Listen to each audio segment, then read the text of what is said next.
Solche Bilder haben Seltenheitswert in Afghanistan. Plätze, wo Kinder ohne Gefahr spielen können, gibt es so gut wie nicht. Dieser kleine Park in Kabul ist schwer bewacht und nur für wenige Kinder zugänglich. Denn überall lauert die Gefahr. Selbstmordattentäter, Kindesentführer und außerhalb der Städte sind es vor allem Landminen, die täglich Kinder in Afghanistan treffen. Derzeit töten Landminen und Blindgänger mindestens 20 Menschen pro Monat in Afghanistan, also fast jeden Tag. Und von diesen Opfern sind 77% Kinder, meistens kleine Buben. Im Kampf gegen die Landminengefahr setzt die US Army jetzt auf ehemalige Terroristen.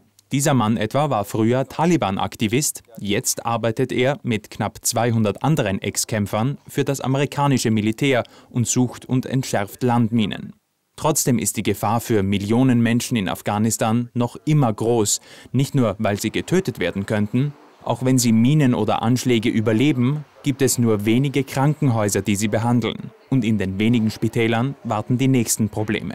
Auch in den Krankenhäusern ist die Sicherheit ein großes Thema. Nicht nur, dass die Spitäler schwer bewacht werden, immer wieder werden Ärzte in ihrer Freizeit bedroht, weil sie Frauen, die unverschleiert sind, behandeln.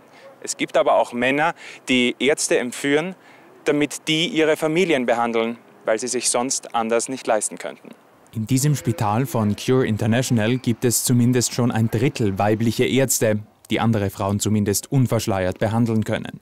Das bringt so viel Fortschritt, dass auch bei Geburten immer mehr Babys in dieser Region überleben. Bis diese Kleinen aber eine hoffnungsvolle Zukunft ohne Gefahren vor sich haben, muss in Afghanistan trotzdem noch einige Zeit vergehen.